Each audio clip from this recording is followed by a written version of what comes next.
Can you guys hear me now? Yeah. Perfect. All right, I was supposed to start that little countdown timer clock 2 minutes ago and I missed it. So if I start it now, it's gonna weird everybody out. So I'm not gonna do that. So we're gonna start in about 2 minutes. And thanks for being here.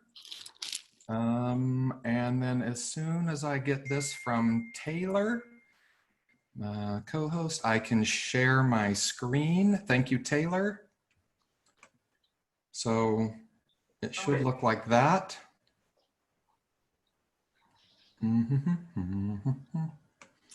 Let's see, it should look like that. Can you guys all see the slideshow? Can you see the screen? Can you see this? No. Yeah, I can see the screen, but not the slideshow. Does it say Persuaded on the screen? Nope. Nope. No, Joel, we can just see your face. There we go. Oh, it does. Okay. So Taylor has had a slightly uphill battle trying to teach me some of this technology, but I'm getting it. Hey, I've taught Debbie how to use Zoom. I can definitely teach you. Awesome. All right, so we're going to start in just a minute, guys. While we're waiting for a few more people to log on, I did just want to remind everybody of the Thursday live script practice sessions. Those are at 9 a.m. Pacific, 12 p.m. Eastern time. We had a really good call last week, so I hope that you all will join us with your questions and your toughest objection handlers on Thursday. We are doing things a little different today. I have all you guys muted as you join, but you are able to unmute yourself. So you can just go ahead and click that little thing that looks like a microphone to mute and unmute yourself. Joel is going to be asking for some interaction today. We do just ask that if you're not speaking, that you do go ahead and mute yourself so that we don't pick up any background noise. Yeah. All right, and now it looks like we're right here at about 11:30. So Joel, I'll let you take it away. Awesome. Thanks, Taylor. Yeah, I'm kind of neurotic about being on time. So if I'm 1 or 2 minutes late, like call 911, something happened. So welcome back. This is Persuaded. This is week number 2. And yeah, we're just getting ramped up. So let's jump through and just jump right in. So we did that last week. That's who I am. All right. So today we have a bunch of stuff to cover. And hopefully this is something that's going to make connecting with people so much easier. Before we jump into all that, I'd love to hear how you're doing so far, which means last week we talked a fair bit about rapport. We talked a bit about mirroring and matching, and specifically matching their rate of speech. How did that exercise go for you? Did you find people that were speaking much faster, much slower? Did you catch any of that? And then what happened? If they were talking differently than you and you jumped in and created rapport by speaking the way they spoke, how did that go? Like, what did you learn? What happened? Who has something cool they'd like to share about that experience? I know we did 2 exercises, but that's just the first one. So anybody? Unmute. Yes. Yes?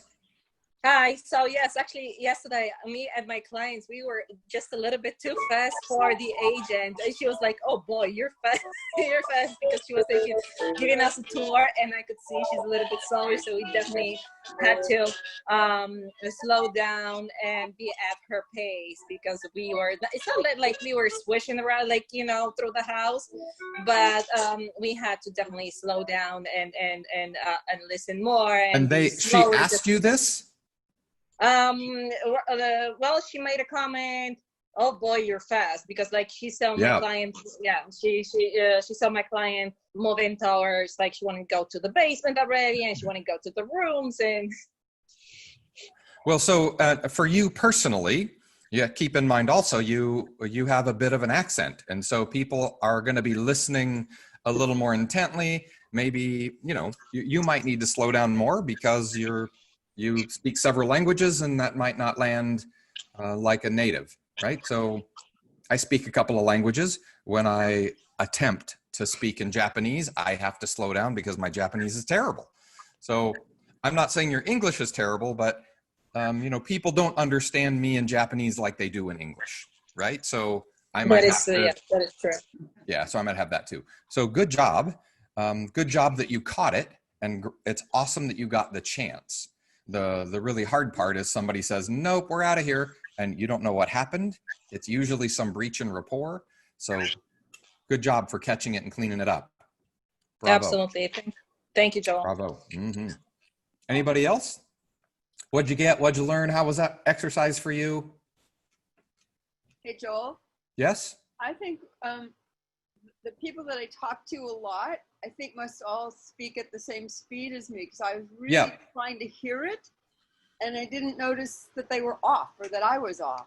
Yeah, they're already your tribe. You're already in rapport. They're probably your tribe. This is probably one of the reasons why you are a tribe, right? So the magic for you would be, I know it's weird in the coronavirus, but the magic for you might be, you know, a restaurant, a Starbucks, a gas station, like when you're out in the world and you're talking to somebody that you don't know. Yeah, that's really the place to practice. The people that are already your best friends, it's done. So awesome. Thank you, Deborah. Thank you. Anybody else? And specifically, so a couple of questions. How was this rapport matching exercise? How did that go for you? And then did anybody do the rapport destroying game? Did you do the opposite to somebody on purpose to see what happens? How did that go? Do we have one of those to share? Joel, I had a listing appointment and it was really fascinating because as we were going through the listing, she was very prepared and she was like a high D, like very like quick, fast, all that. And so after paperwork was signed and everything, she started talking about working from home and how she misses people, and her whole demeanor changed. And I realized, oh, she's wanting friendship. She's wanting social, even though we've just handled all of our business. And she flipped over on me to a very relaxed, calm, telling long stories, where before she was very rigid. And that was fascinating to me, that when we kind of changed setting, like business was done, she changed. Bravo that you caught that. Bravo, right? So on some level, she was looking for some kind of connection. Had you missed that, right, you still had the listing, but now you might have the listing and a bunch of referrals. So kind of unintentionally destroyed rapport, right? Yeah, and that happens too, right? It's unintentional most of the time, right? I think that most people are doing their very best. They want to be friends. They're trying to be polite, but we're doing the best we can, and it's the different language, right? We're upsetting people and we don't know about it. Cool. Anybody else have one to share before we switch gears? I see somebody's nodding their head. Yes. Yeah, when you have the different rapport, you can offend people. Sure. I had that happen to me because I'm very spontaneous. Yeah. And sometimes impulsive. And people that are of a different persuasion don't like that.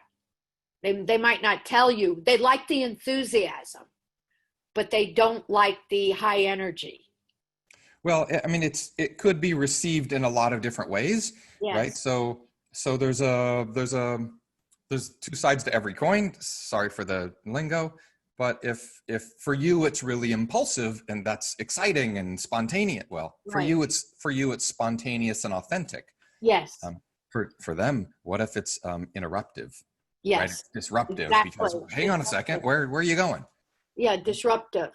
Especially if they're in the middle of something or doing something. Especially, yeah. So the magic thing here is to realize that you're not doing it right and you're not doing it wrong, neither are they, right? I want to get around all that right and wrong. Right. I just want it to work. Yes. So I don't care who's doing what. I just want to get on the same page. So yeah, bravo. So then to do that, you just have to mirror their personality. Is that what you're saying? Yeah. So think of it this way. People speak the way they speak. And for the people that we know and love, we moderate our style to be in harmony with them. So for example, when one of my really good friends calls, I answer the phone. I go, "Hey, bud, what's up? What's going on?" Right? It's all whatever, chummy. Yeah. When my mother calls, it's a little different. I'm like, "Oh, mom, hey, how you doing?" Right? It's different. So when you speak to a baby, an infant, what do? You go, "Oh, you heart." Why do we do that? because that's how those are the noises they make. And so we do that because we're wanting to be connected. And so I'm just saying, do that with everybody, right? Like my focus number one on being connected with people instead of, hey, here's my real estate thing. Right. So yeah, bravo. It's more important to be connected than to be, I don't want to use, but the word that I want to use is authentic. It's to be able to communicate. It's more to be connected rather than to be authentic. Well, I mean, personality. I'm a big fan for being authentic, but authentic according to who? Yes. Right. So if you have a client that's very hard of hearing, I'm probably going to be talking really loud. That's not authentic to me, but right. That's where they are. Yes. To be where they are, to connect. That's right. Yes, I understand. That's good. Right. So I want to speak their language, and if their language is loud or fast or laced with profanities, so be it. All right. So one more question. Did anybody purposefully, intentionally have an opportunity to do the rapport destroying experience? So did you run into somebody who spoke much faster, much slower, and did you destroy it on purpose just for a few seconds? And what happened? Anybody want to share any of that? Yeah, there's not always an opportunity to do that. There is. There is. Starbucks. I tried one of the few places you can interact with anybody. So we walk up to the 17-year-old lightning tongue little girl and start hesitating, going humming and hawing. And she was actually quite gracious, patient, but the people behind me were not appreciative at all. Yeah. So I think I annoyed other people more than she. And so after you got to that place, were you able to clean it up and turn it back around?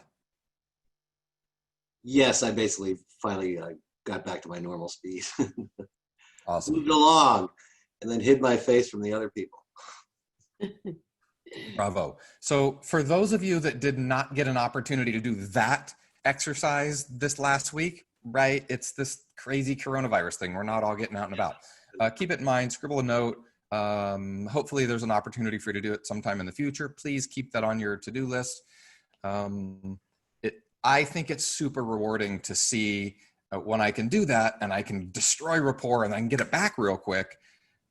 What I really want you to get is the experience when you're in a listing appointment and you think, holy crap, I'm losing him. Uh-oh, wait, there it goes.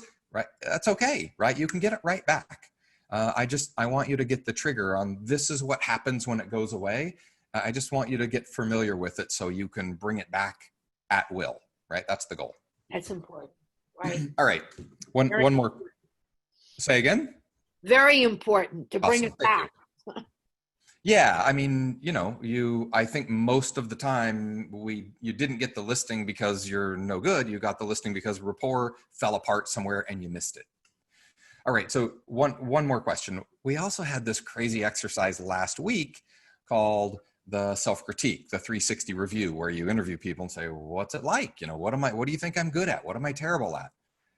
And your response is, thank you. Is there anything else? Thank you. Is there anything else? So what we're really looking for in that exercise is the thing that most everybody says about you, right? If one person has an issue, go clean that up. But if everybody's got the same thing to say, it's probably you. So did you learn anything? Did you get anything out of that exercise that you were like, holy crap, I had no idea? So what did you get? Who'd like to share any of that? Okay, the young lady who's speaking, let's see if I can get your name up. Holly, you are muted. So I can see your lips moving, but I can't hear a thing you're saying. Okay, I just unmuted. There you are. I got, not with everybody, but with some of them, that because I'm very passionate about what I do. I love what I do. I love real estate. Yeah. I love selling and I like negotiating because I'm so passionate about it. Sometimes I come across, I don't think I talk over people, and I don't scheme. I guess the word is about how to plan what I'm going to do. Yeah. So that's, again, good and a bad side to that, right? It's authentic, it's in the moment, it's in real time, it's present. And I think a lot of people could feel like she's running over me, she's not letting me talk, right? Yes. That's a bunch. Awesome. Bravo. So that's a perfect example. If everybody says, hey, Holly, you're being like this, you're doing this, then now your work is to figure out how to not do that. Right. So, right? So give them more time, count to 10 before you respond. Think about, okay, I want to say, wait, is that appropriate here? Is that the thing that I should know? I'll do that later, right? So those are the things that are going to solve that for you. And here's why I'm so tuned in on that, because that's the thing that even though you're really good at it, that's also the thing that's costing you, that's the invisible behavior. That's the thing that's losing you deals. And they're saying, no, we're going to think about it. It's probably from this. So write some notes. It doesn't lose me deals. It doesn't lose me deals. That's right. That's right. For sure. Lucky. For sure. But, okay, but cool. I don't like it. I don't like it. I wish that I could, I'm going to try to think before I speak. Take a Okay, deep so breath. remember the famous Yoda from Star Wars, there's no try. So think before you speak, remind yourself, write notes, practice, put notes in your phone, I have this weird thing with Post-it notes. I got them all over the place. It's just how I get stuff out real quick. So work on it. And then ask other people to hold you accountable. Hey, I realized I'm doing this thing. And if I do it to you, please interrupt me and give it back to me. Help me out. Awesome. Holly, that was perfect. Thank you. Anybody else? What'd you get out of that exercise? Did you learn something new? I see Andy doing this. I also see Andy, there you go. You're unmuted. Yeah, I have a tendency to kind of be like a teacher. I'm sorry, say again? Be like a teacher, a guide, kind of what I feel like I do as a realtor. And so talking to some people, I've found that a lot of times I'll explain stuff too much. And instead of asking questions and listening to what their needs are, I will actually go through and try to explain the whole process to them, like I'm giving them a report. And that's something I got to learn, that I need to kind of sit back and kind of ask the questions and make sure that I'm giving them what they're looking for instead of just basically a buyer's guide just kind of thrown out at them, Yeah, that's the thing, is how do we know how much they know and how much they need, right? I could be explaining the details. Or tell me where to sign, right? I don't know how much they need. And so,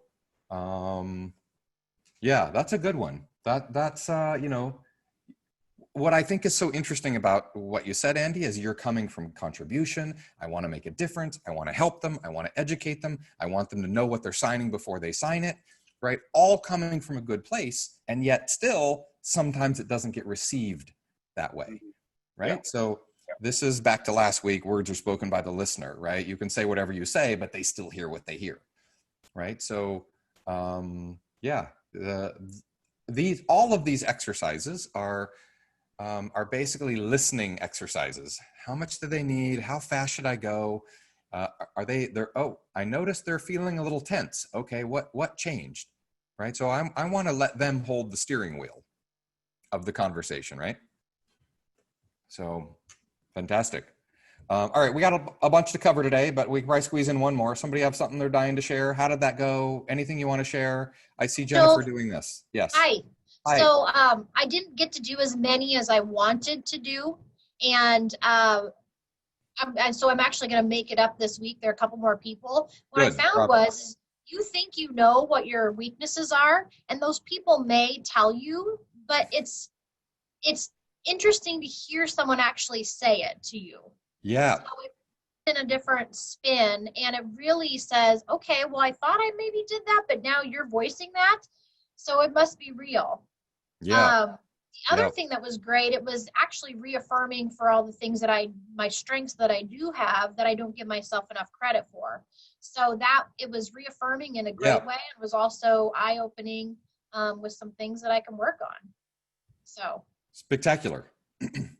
So I like both sides of that, right? You learned something really good, and some things that you thought were not working out, they got clarified.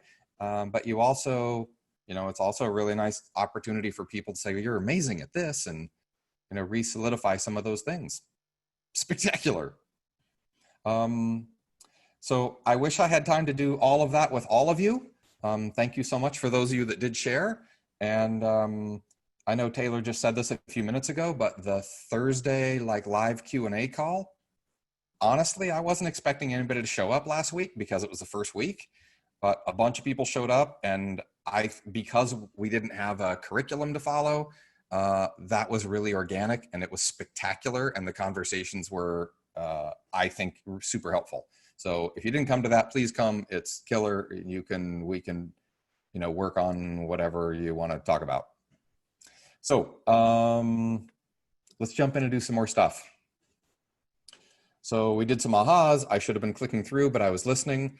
We talked about the rapport game. We talked about the rate of speech. Maybe I didn't drill down this. How did it feel like when you got in rapport with somebody and you matched their rate of speech? Could you feel it? I mean, did it feel like, hey, it feels good. It feels familiar. It feels, easy. And if the rate of speech is way out of line, then, it doesn't. It feels difficult and strange. And what are you doing? Right? So the goal of this exercise is that you embody this, it feels good, keep doing that, or wait a minute, something's up. So the goal here is that you develop this sense that we're doing okay or we're not, but I want you to have the we're not as early as possible so you can do something about it before it compounds. What else? Rapport breaking game. All right, we did that all right already.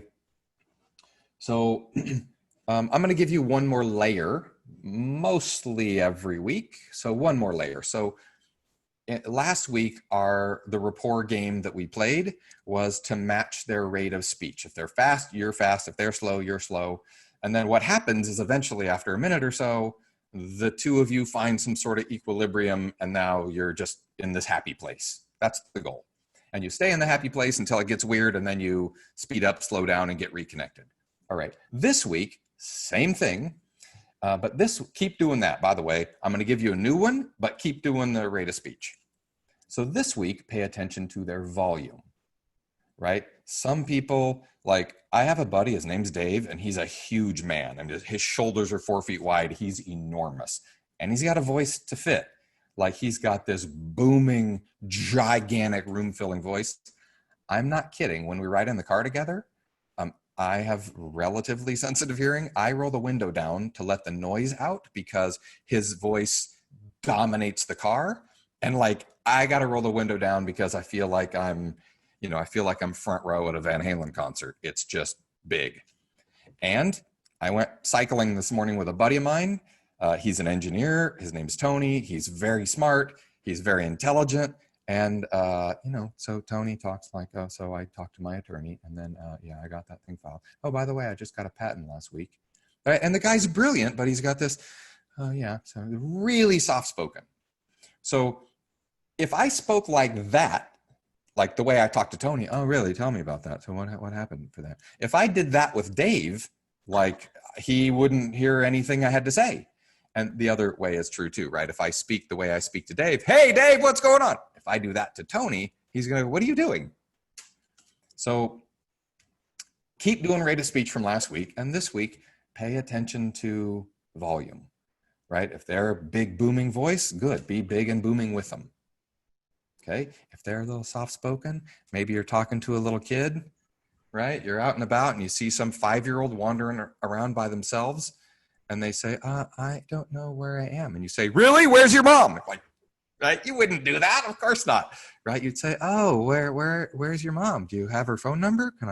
Right? So the number one goal here is these exercises are tools to be connected.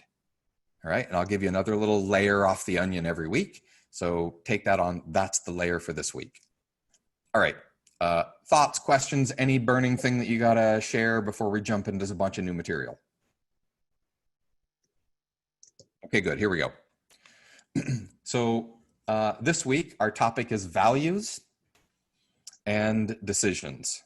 So I really like to do this particular topic as early as possible in the course. It's why it's here in the beginning, because I think it's one of the most important things that you could do. You screw up everything else, but you master this and you'll be blown away at how much easier this game gets. So values are the beliefs that we use that determine if our behaviors are right or wrong, right? They determine our priorities, and they're the measures that we use to know if our life is working out, right? So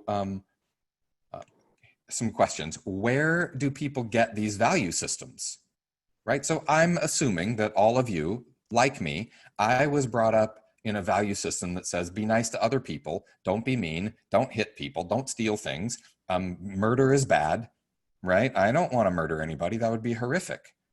So I have this value system that says, don't go around killing people. I want everybody to have that value system, right? But we also have values that are not so clean, not so simple. Where did they come from? Where did you get your values? Where did those come from?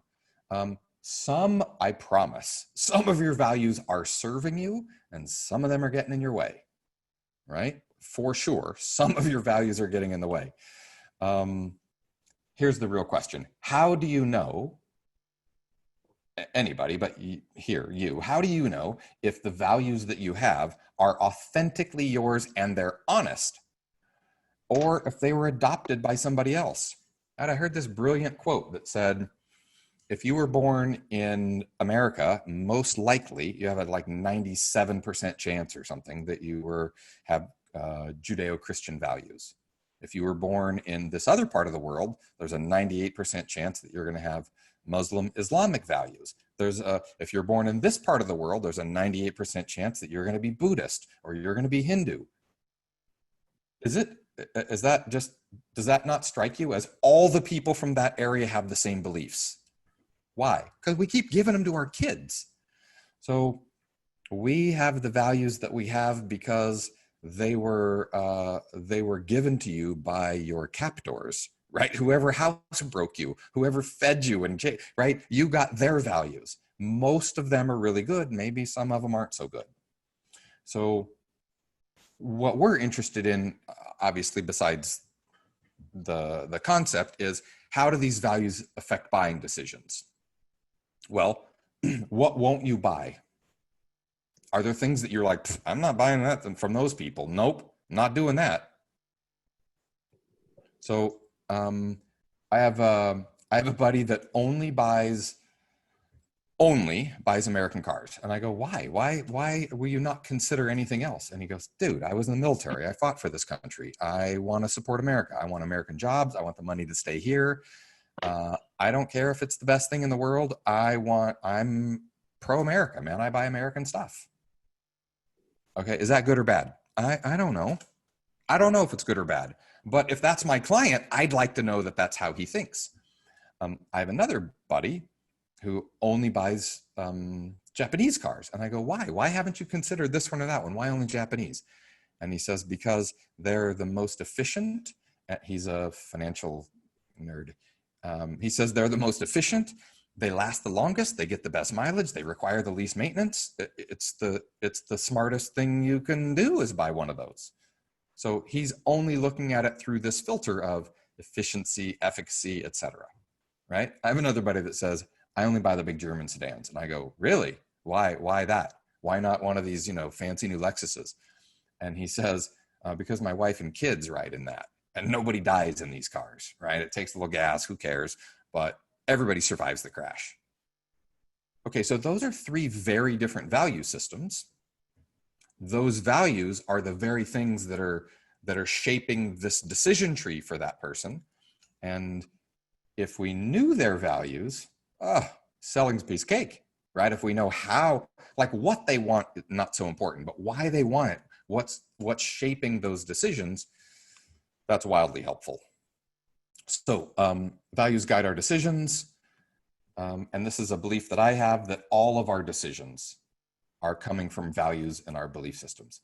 So if you think killing is wrong, then you're going to find some solution other than killing people that tick you off, right? Let's hope everybody has that.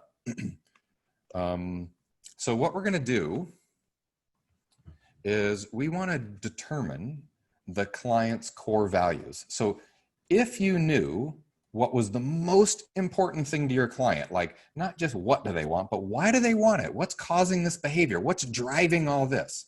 If you knew that, would it make a giant difference? Oh, it'd be huge.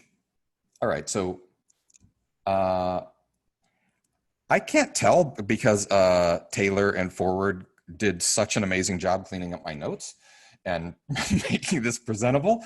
I'm not 100% sure what's on your handout versus mine. So here's 3 questions. If they're not in your handout, please write them down. Here's question number 1. Question number 1 is what's important about blank, fill in blank. So if somebody says, you know, we need a 5-bedroom house, I'm going to say, great, what's important about a 5-bedroom house? We want to move to, you know, the mountains. Great. What's important about moving to the mountains? You know, we want to live on the beach. Great. What's important about living on the beach? We need a house with a 5-car garage. We want 2 acres. Great. What's important about having 2 acres? Whatever it is that they want. Mommy, I want to go to the school dance with a boy on Friday. Oh, really? What's important about going to that dance? Whatever. Right? I want to have another kid. Really? What's important about that? Whatever it is. My first question, like number 1, be in rapport, and then ask this question. Great, what's important about that? Doesn't matter what the question is. Here, what's important about having that house? What's important about living in that neighborhood? What's important about retiring early? I don't care what they want. This is the question. Then they're going to give you an answer. Whatever their answer is, here's question number 2. I'm going to put their answer from number 1 in the middle of number 2. So I'm going to say, oh, what's important? I'm going to make one up. What's important about having 2 acres? And they say, well, you know, we want to grow our own food, and we want to teach the kids that food comes out of the ground, not just the grocery store. And, you know, we want a little place where we can have some chickens and whatever. So what I'm hearing is independence, autonomy, a little agriculture, whatever. So that's their answer. We want to grow, we want to farm, we want to XYZ, we want chickens. So I'm going to now, question number 2, I'm going to say, oh, well, that's great. So what would having, you know, some crops and some chickens and raising your own eggs and teaching your kids how to do that, blah, blah, blah, what would all that do for you? So like, what's important about it? And then what would it do? Now their answer here might be, well, it would instill these values into my kids, and we could have fresh eggs and not be relying on the store. And, you know, whatever it is, right? They're going to have an answer on what it's going to do for them. So just like our exercise last week, you're going to listen, hear these answers, maybe write them down. And then here's question number 3.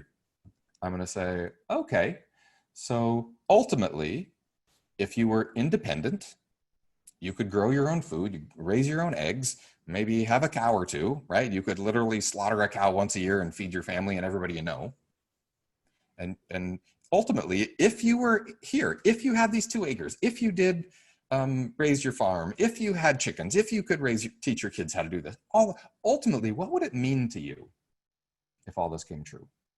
So the questions are, what's important about what you want? And then what would having that thing do for you? And then lastly, ultimately, what would it mean to you? Now, don't be surprised if when you ask question number 3, by the way, I recommend you number those. They're those 3 in that order.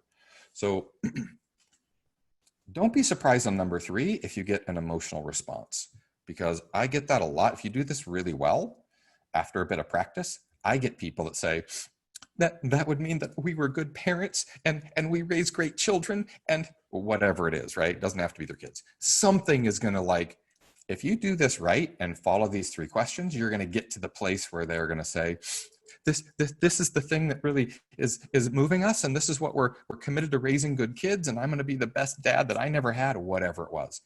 Don't be surprised. This cracks open some doors. Happens all the time. So here's the question to you. Would you rather be the one doing online searches for properties with 2 acres?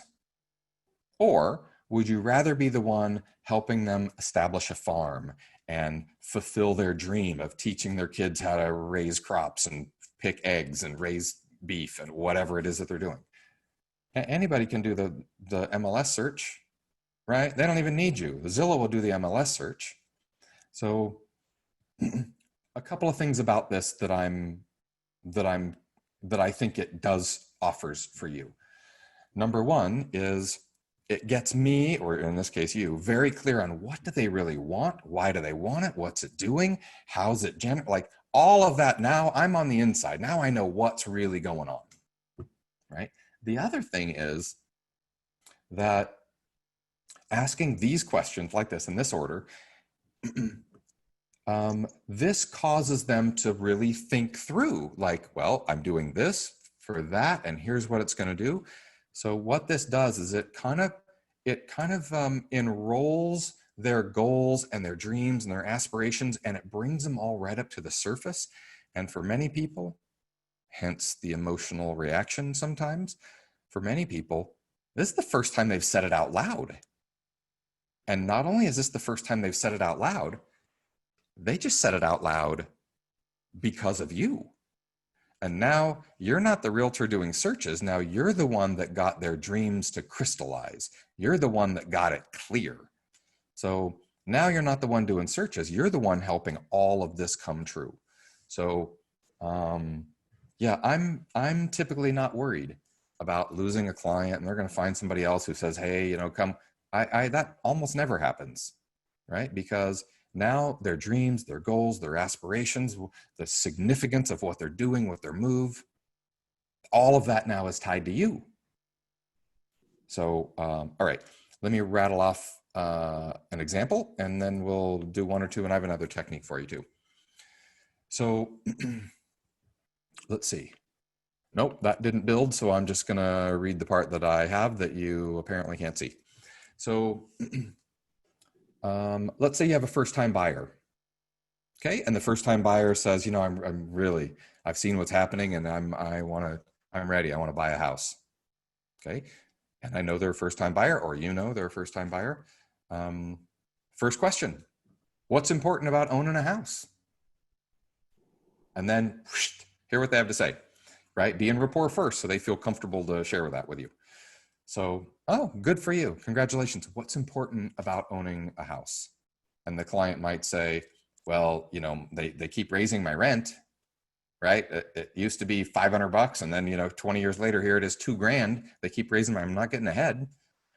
And we had the last couple places I rented, the owner sold them and I had to move and I didn't want to move. It was terrible. It was a horrible time for me to move. I'm not even in control of my experience because somebody else can tell me when I have to move. That doesn't work. That's a great motivation to own. I'm totally on their side. So my question number two is, what was question number two? What will that do for you? So my question might be, wow, that sounds horrible. I'm sorry you've had to go through all that. So if you could set your monthly payments that never increased and nobody could sell the house from under you because you own it, what would that do for you, right? So all I did was take their answer and say, if you could have all that, what would it do? And I don't know, they might say something like, we'd have a place, it would feel like ours, and we could paint it, we could plant a garden, it would be our home. Oh God, we'd do whatever we want because it would be ours, right? That's a big deal for somebody who's not owned before. So I'm gonna give them some validation and go to question number three. I might say, yeah, that's brilliant. That's exactly the reason why you'd want to own a house. I get it. So ultimately, if you had a place of your own and it belonged to you and you could do whatever you wanted, ultimately, what would that mean for you if you had that? And then, I might hear something like, oh my God, that would mean that we made it. We have a piece of the American dream. My father came here as a refugee and here's where we started. And I actually own a piece of America. I could be, I'm just making that up, right? Could be anything. So, and the client might say, we've made it. We have a house. We have a piece of real estate. We own a piece of America. Oh my God, we could even have a couple of kids. Isn't that right, honey? Honey? So I don't know what's going to happen, but these questions will bubble it up to the surface. So the fact that they want to buy a house, yeah, it's good, but it's not all that insightful. Why they want it, what's it going to do for them, what does it mean to them, That's the thing that changes. That's the game changer. All right, let's do one more. I'll try to rip through it real fast. Somebody says, yeah, we're going to move to Salt Lake City, right? Question number one, great, good for you. I'm happy to help. What's important about moving to Salt Lake City? And they say whatever's important to them. I don't know, we have family there, and the wife is from there. We go back and forth all the time, so we're traveling, and we just love being in the mountains. We dig it there. Okay, that's good. Not super insightful, but like, I know it's not like a job transfer. They're going because it feels like where they want to be. So question number two, I might say, great, that sounds awesome. So if you could see your family whenever you feel like it, and you lived in the mountains full time, what would that do for you? Right? And they might say, whatever they say, oh my God, we'd save a fortune on flights. We wouldn't have to do all that back and forth. I could go mountain biking with my buddies in the summer and snowboarding with my best friends in the winter. That'd be amazing.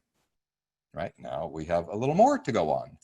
Right? So I'm going to validate that and then go to question number three. I might say, that sounds perfect. That sounds fantastic. So ultimately, if you could be close to your family, she could be close to her family, you could ride mountain bikes and snowboard with your best friends. Wow, what would that mean to you? What would it mean to you? What would it mean for you? Well, I'm looking for the significance. So I don't know, you might hear like, oh my God, that would be my perfect life. That would be my dream life if I could just have that. Right now, I don't care about selling their house. I want to help their dreams come true. All right, so that's questions, comments, anything about that technique before I jump into something else. I tried to give you a couple of models so you could see how it flows. I need to be authentically interested. If I just go, yeah, what's important about that? Okay, what would that do? All right, that's not going to work, right? So, yes, question. Please. So can you also use this for the reverse, meaning first-time home buyer doesn't want to get into bidding wars and they're not making a decision? Can you kind of take these same questions and like have them unveil like the opposite way? I've never done it in a, she's asking, what if we use the negative of this? I've never done it that way.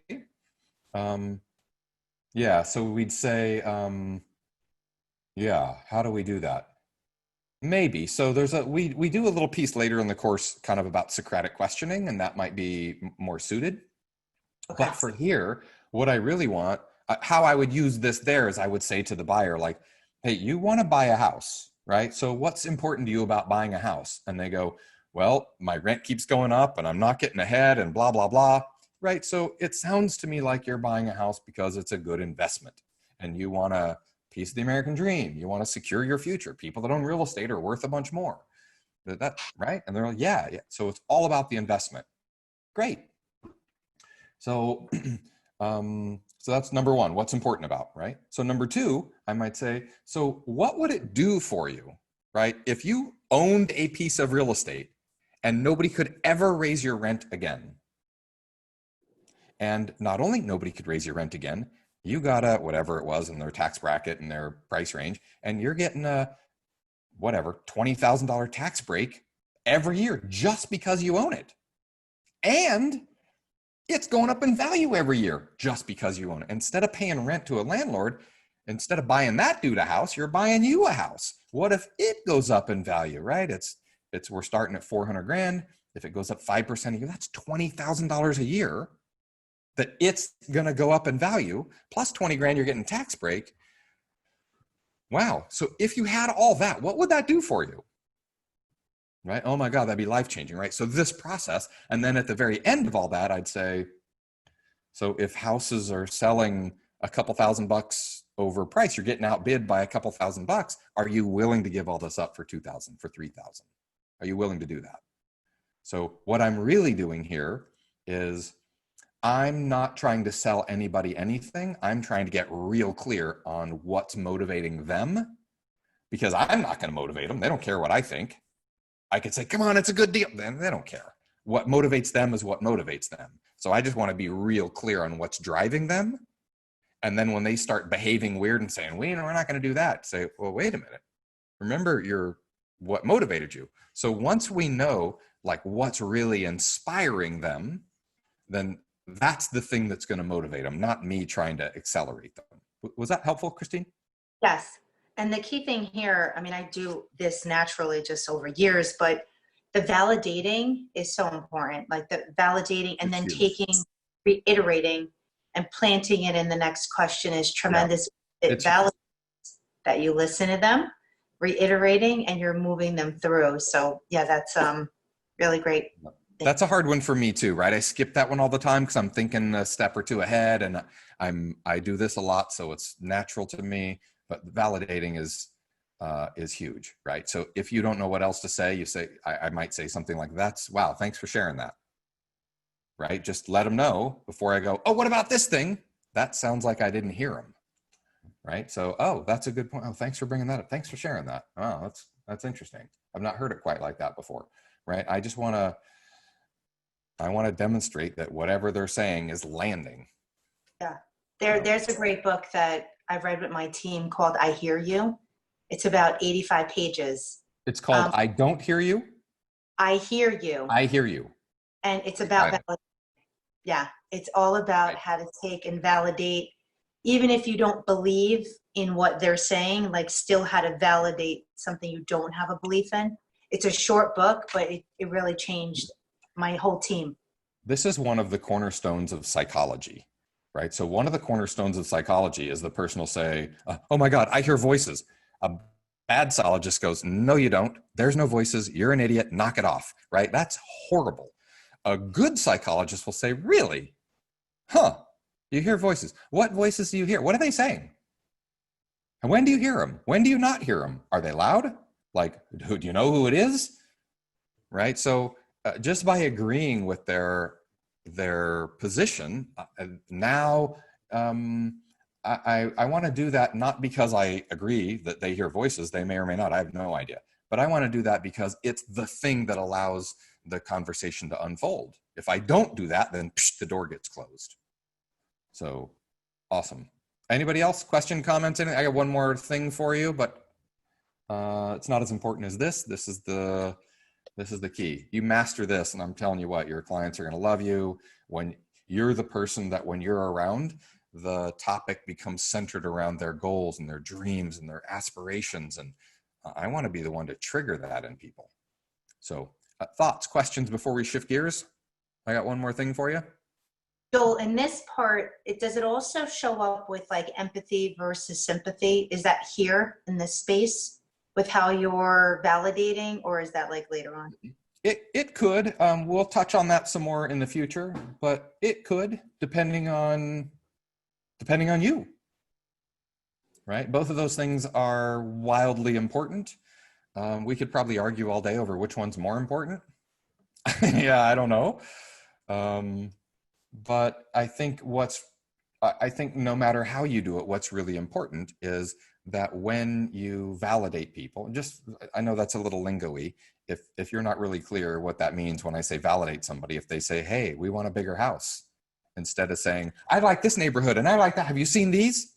Instead of that, I'm going to say, "Oh, a bigger house. Awesome. Great." That's it, right? All I'm doing is letting them know I heard them. So that first, before you grab the steering wheel and start controlling the conversation, just, "Oh, great. A big house. I get it. I like lots of space too. I got way too much crap to store." Okay.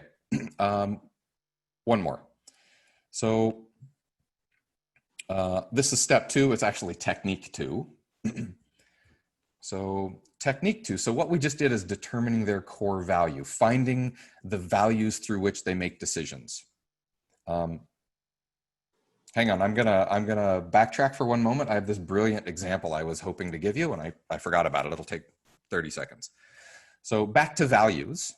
I said some values are good, some values are terrible, some values are helping, some values are getting in the way. Remember, it was just a couple hundred years ago in the heyday of the Roman Colosseum. And, imagine there were people that took their children to the Colosseum for the first time ever. They went to the Colosseum. They got to see the big show, lions and tigers. They literally watched people get eaten by lions and tigers and bears. It was the biggest thing of the day. And if you were a little kid and it was your first time to go to the big show with your parents and see the big thing, imagine these kids are probably like, wow, that was amazing. Oh my God, can we come do this again? So if your kids watched a murder and they said, hey, can I do that again? You should be worried.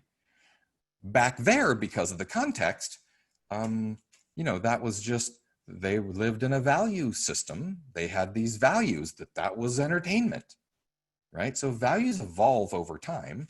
The question is, where did you get yours? Did you take them on purpose? Or did you adopt them from somebody else? Right? And if you have values that are not helping you, then, you can figure those out. Those can be moved. All right. Here, number 2. So number 1 was determine their core values, ask them those 3 questions. Number 2, you need to do a decent job of being in rapport, because if your rapport is off, then you're probably not going to get this far. And in addition to determining their core values, another really helpful thing to know is, how does this person make decisions? So this is not a process. It's not the 3 steps. These are just some questions that hopefully will be insightful, enlightening, to help you understand, how do they choose? So Taylor and Forward, they are so organized. It's so beautiful. So this is not a list. You do not ask these in order. These are just some samples. So if somebody says, we're going to be interviewing agents, my first question might be, great. How will you know when you find the right one? Now, would that be helpful for you to know? Yeah, for sure. Right? Another, like say you're at a listing appointment and you want to know, like you're being interviewed and you have price, there's all these decisions that need to be made. I know their core value. I know they're moving to Salt Lake City. I know that whatever, all that. Now I want to know, how do they make these decisions? So I might say, hey, I see that you have a brand new Porsche in the garage. Beautiful, by the way. I'm curious. Cars today are all so good. How did you decide on that one? How'd you make that decision? So I'm just looking for any sort of clue on how they make decisions. They might say, oh, well, I read the consumer reports and it said it was amazing. I might say, great, what did you do before that? Or how did you know which ones to read the consumer reports about? How did you read it just once and decide? Did you, read it several times before you made up your mind? How many times did you do that? So here's an example that I hope you love. This is kind of me making fun of myself, because this is me. So if one of you did this to me, and say, hey, I see you got some new wheels. I'm curious, how did you decide on that particular car? One client might say, I bought it because I liked it the best. You say, oh, of course you liked it the best. You bought the one you liked. Of course you did. I'm curious though, how did you decide that this one was the best one for you? And they're going to say whatever they say. In this example, this is the one poking fun of me. I might say, I read the online reviews, I read the consumer reports, I read all that stuff, and it got good reviews. And I read this and I read that. And then you might say, great, how did you know which ones to read about? There's a lot of cars in the world. How did you do the first narrow down? And I might say, from my own experience, I've had one of these before, and I've had friends that talk about how much they love theirs, and other friends talk about how much they hate whatever. And so, yeah, like I heard the Prius gets 55 miles per gallon, but the new Audi TDI gets 58 miles per gallon. Check that out. Right? And so they might say, oh, outstanding. So you got some insights from your friends, and you did some of your own research, and, efficiency matters. How much did you read or study before you made this decision? Right? I might say, I looked at the websites for each. I asked my insurance people, how much are my rates on this one? How much are my rates on that one? Right? And then I checked out consumer reports, and they might say, did you speak with anybody else about this decision? Yeah, my buddy Dave, the guy with the big voice, he's a brilliant mechanic. So before I buy anything, I call Dave and go, hey, Dave, what do you think about this? And so my mechanic gives me insights. right? So you might say, good. So you got reviews, you talked to your friends, you checked with your insurance, you checked with your mechanics, blah, blah, blah. Then what? Well, I went and drove some. I drove 3 or 4 of them. I liked this one. I didn't like that one. Honestly, I thought I would like the one with the most horsepower, but it was a monster. And I thought, Jesus, I can't drive this monster every day. I'm going to be dead by Friday. So I bought the car that I liked with the smaller motor. It's perfect.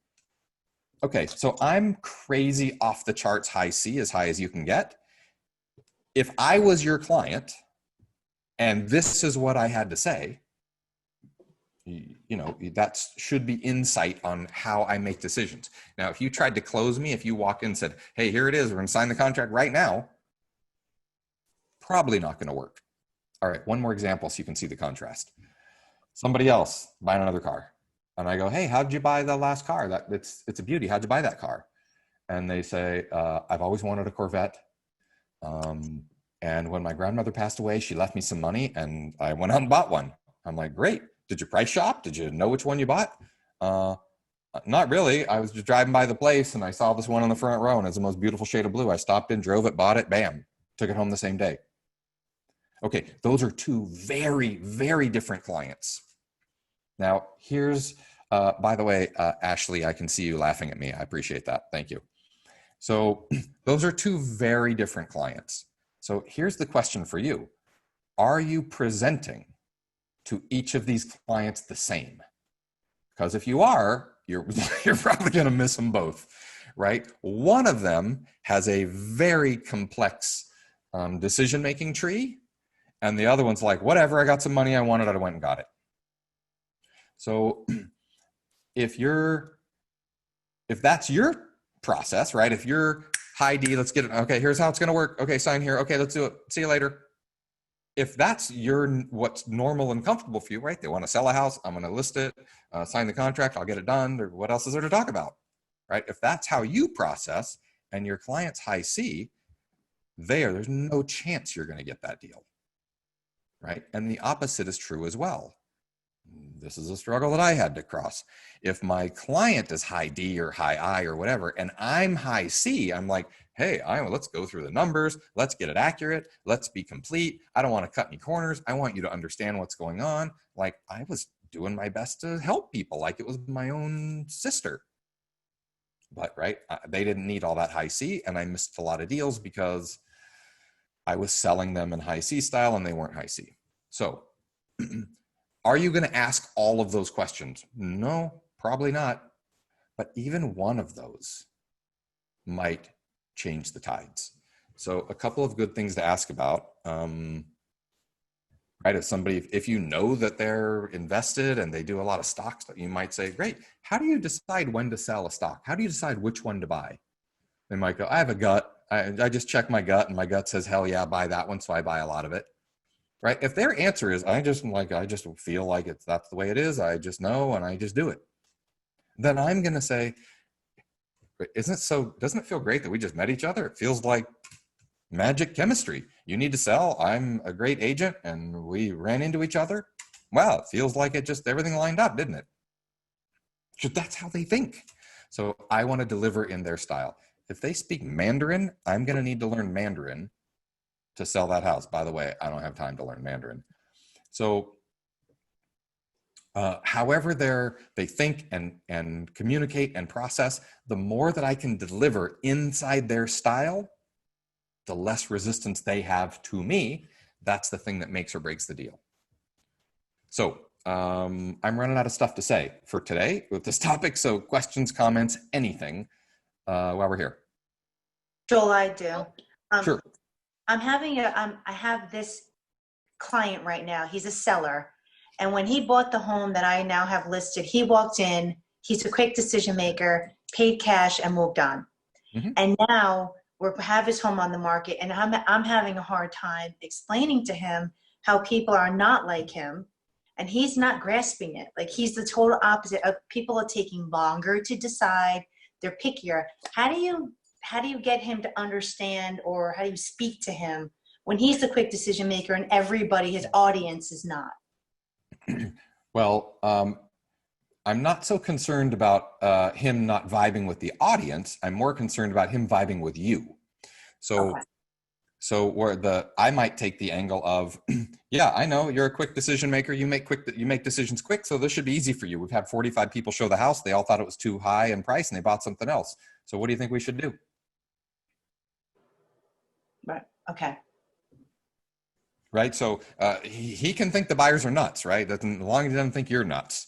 So, right, if he's a quick decision maker, it should be easy to say, hey, here's where we are. Here's the response you're getting. You can either, fix up the house and throw a bunch of money at it, or we can lower the price. How soon do you need to be moved? Right. So it's about you and him. Yeah. Yeah, that makes sense. Okay. Thank you. Awesome. Yep. And then when I said, hey, who was a question? I heard Christine and I also heard somebody else, but I didn't catch it, who it was. That was me, Jennifer. Okay. Hi, Jennifer. Hi. So do you basically suggest that we should just internalize these questions and then figure out how to incorporate them when we're dealing with our clients in a real estate transaction? Yeah. So especially on the core value questions, what's important about that? What's important about that? And they go ABC, and you go, great. If you had ABC, what would that do for you? And they go XYZ. Great. If you had XYZ, ultimately, what would that mean for you? Those, definitely internalize them. By the way, practice them everywhere.